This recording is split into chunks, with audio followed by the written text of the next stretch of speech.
Section 1. Right of liberty, kalayaan mong gawin ang mga bagay na iyong gustong gawin na walang nangangailangan na kahit na sino ay sa iyo. Pero ang mga kalayaan ito ay mayroong lamang limitasyong dapat sundin, karapatang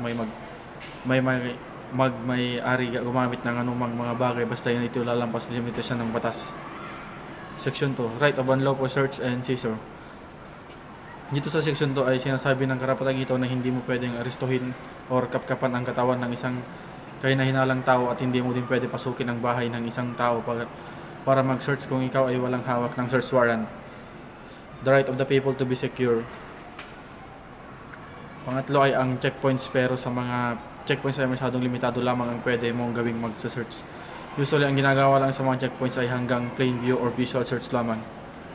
Section 3. Dito sa section 3 ay sinasabi lamang sa section na ito hindi pwedeng basahin or pakinggan ng kahit na sino ay iyong mga private messages or ibang mga usapan, at kung balak mong gamitin ang ganitong bagay upang kumuha ng ebidensya sa isang tao ay hindi mo ito maaaring magamit bilang ebidensya sapagkat ito ay paglabag sa right of privacy ng isang tao. Section 4. Dito sa section na ito, nakasasadang malayang pagpapahayag ng mga tao, kasama na dito ang karapatang punahin ng mga tao ang gobyerno kung ang malayang paghahayag ng saloobin ay para lamang sa publikong interes. Section 5. Ito ay karapatan nating maniwala sa ating mga relihiyon. Section 6. Sa section na ito ay sinasabi lamang ang ating karapatan sa paglalakbay at paninirahan sa isang lugar nang walang sino man ang mangingialam sa atin, ngunit may mapagkakataon na sinususpende ang paglipat ng tahanan. At unang-una sa ating listahan ay ang pagkakaroon ngayon ng pandemya. Section 7. Sinasabi lamang sa section na ito ang dapat kilalanin ang karapatan ng taong bayan at malaman ang tungkol sa mga bagay-bagay na may kinalaman dito. Section 8. Sa section na ito, pinapahayag na hindi dapat pigilan ang karapatan ng mga taong bayan, kabilang ang mga naglilingkod sa publiko at pribadong sektor na magtatag ng asosasyon, mga union o mga kapisanan sa mga layuning hindi tutuligsa o lalabanan sa batas.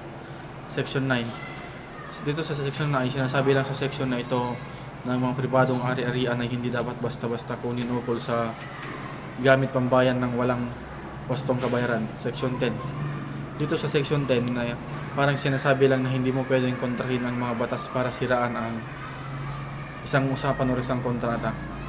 Section 11. Sa section na ito ay sinasabing hindi dapat ipagkait sa kahit na sino ang malayang pagdulog sa mga hukuman.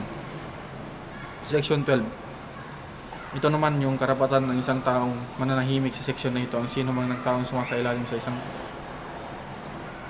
pag-iimbestiga dahil sa isang paglabag ay dapat magkaroon ng karapatang masabihan ng kanyang mga karapatan. Kasama na dito ang karapatang manahimik at magkaroon ng abogadong may sapat na kakayahang ipagtanggol ang isang nasasakdal. Section 13. Dito sa Section 13, ang lahat ng mga tao ay maliban sa mga nahahabla sa mga paglabag ng pinarusuan ng reklusyong perpetua kapag matibay ang ebidensya ng pagkakasala bago makatulan ay dapat magpampiyansahan ng sapat o ng halaga o maaring palayain sa bisya ng bail ayon sa itinadhana ng batas. Section 14. Kung maaalala nyo, binanggit na din kanina ang salitang due process sa Section 1. Section 15. Ang section na ito, Section 15 ay sinasabing hindi dapat suspendin ang pribilehiyo o right of habeas corpus maliban na lang kung may pagpaplanong paghihimagsik sa panahong kailangan ng kaligtasang pambayan. Section 16. Sinasabi lang naman sa section na ito na dapat magkaroon ang lahat ng mga tao ng karapatan sa madaling paglutas ng kanilang mga usapin sa lahat ng pag-uusap sa mga hukuman o pangasiwang aspeto. Section 17. Section 17 nito ay pinapaliwanag na hindi dapat pilitin ang isang tao na tumistigo laban sa kanyang sarili. Section 18. Sa section na ito, sinasabi ang mga karapatan natin sa hindi dapat ikulong kung sino ang mga tao dahil lamang sa kanyang paniniwala at hangaring pampolitika.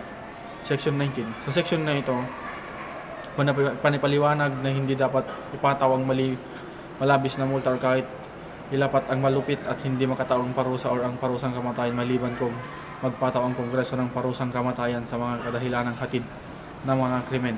Section 20.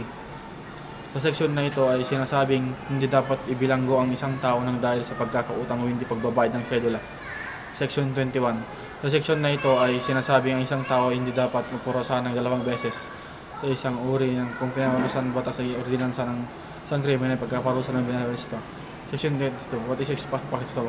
Isang magandang halimbawa dito ay ang kaso ni Onel de Guzman na nagpakalat ng computer virus na sumira maraming computer dito sa buong mundo.